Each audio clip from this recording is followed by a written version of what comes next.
Hi everyone, welcome to Monica's Singapore Kitchen. Today I'll be cooking crispy pork belly.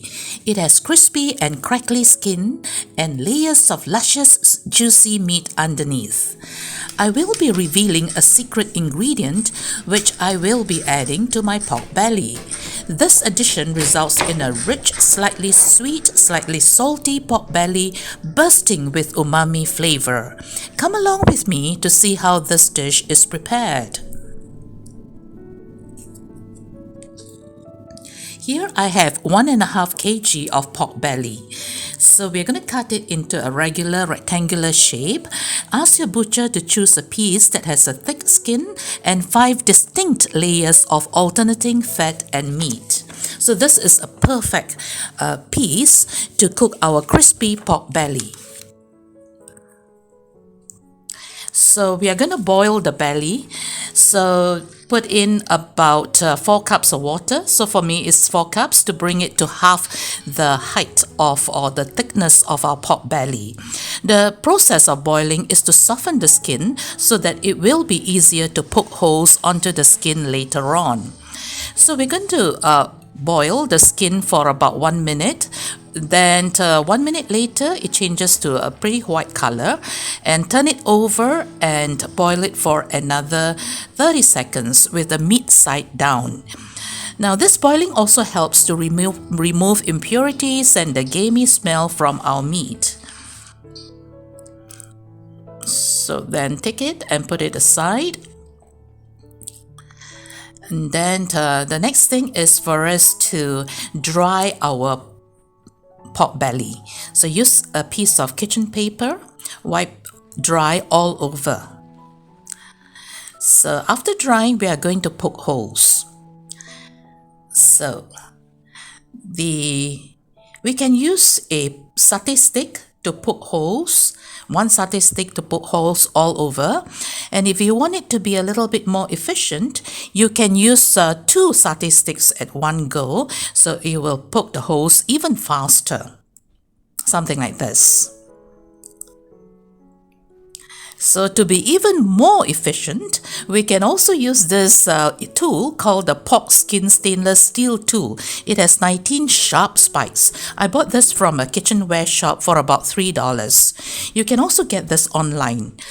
Poking holes allows the natural oils from the skin to ooze out during roasting and thus fry the skin, causing the skin to acquire that characteristic blistering appearance in a well-cooked crispy pork belly. The more holes you make now, the more bubbly, blistery, and crackly the skin will become. So after we have poked all the holes, so we turn the belly over and score the meat longitudinally to get 4 strips of meat. Do not cut the skin while you are scoring. So just about halfway through will be sufficient.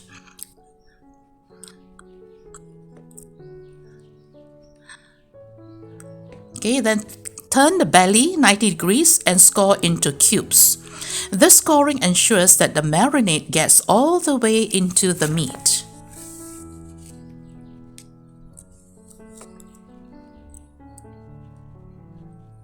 Okay, once we have cut the meat side like so, it's ready for us to make our marinade, which we're going to rub onto our meat. So this is the red bean curd.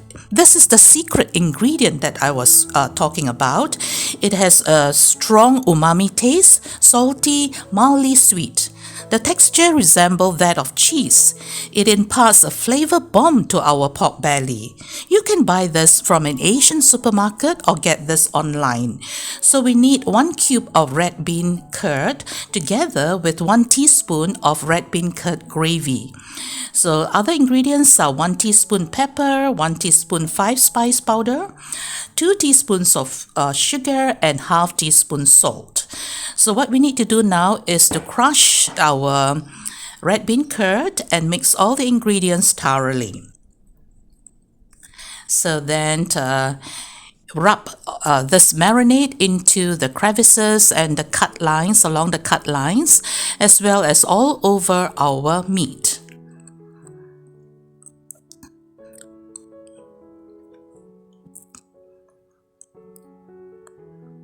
Okay, give it a good massage.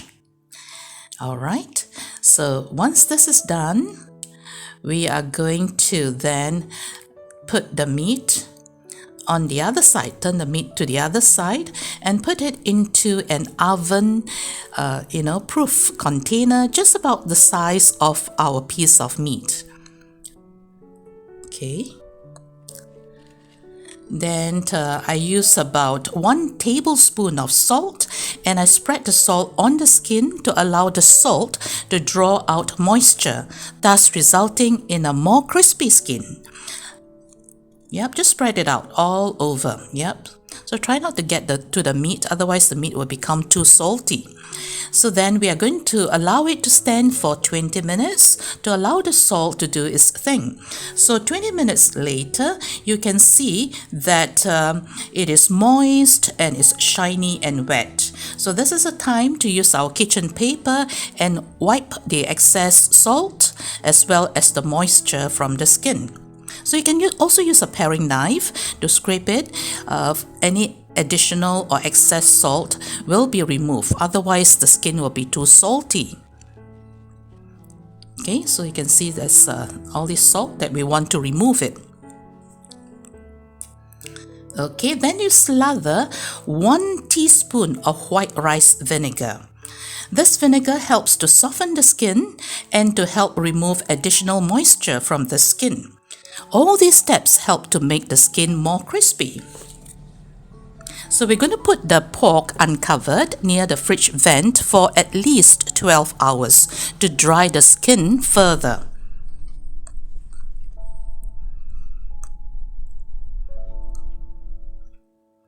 Okay, 12 hours later, usually the next day, you bring out the pork to get it to room temperature, and then stage 1 cooking involves putting it into a 990 degrees Celsius oven for 30 minutes. Yep. So you can see at this stage many small bubbles popping out from the surface through the perforated holes that we have made. These holes allow the fat to escape, creating crispy and golden crackling. So in the stage 2 of our cooking process, we will want to bump up the temperature to 220 degrees Celsius, and we're going to cook it for another 1 hour. This burst of high heat causes the skin to blister even more, causing it to become even more crispy and puffy. We can also use aluminum foil to protect parts that brown faster to allow the other parts to catch up. So after 1.5 hours of roasting, our pork belly is ready. Look at how golden brown it is and how juicy the meat is. So it is highly recommended, but we need to rest it for 1 hour to allow the meat to rest away from the heat before serving. This allows the juices which has maybe driven to the center of the meat to redistribute throughout the meat and be reabsorbed. So we need to be patient, wait for 1 hour. Okay, time to cut. See, it's very crispy, the sound. So we are going to cut decisively along the scored lines. This crispy pork belly is best served straight from the oven or at room temperature. Achar or pickles, fresh cut cucumber slices, are a perfect pairing for this fatty meat. Condiments to accompany it can be thick dark sauce, chili sauce, and preserved green chilies. So just cut into, rough sizes like this, just along the scored lines. You can see how tender the meat is and how juicy it is. The meat is melt in your mouth kind of thing.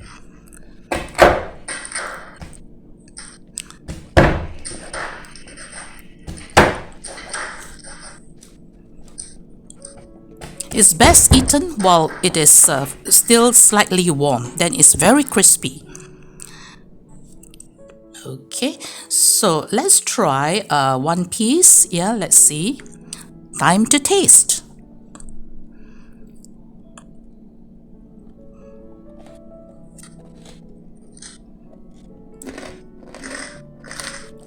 So the skin is super crispy, the meat is tender and succulent.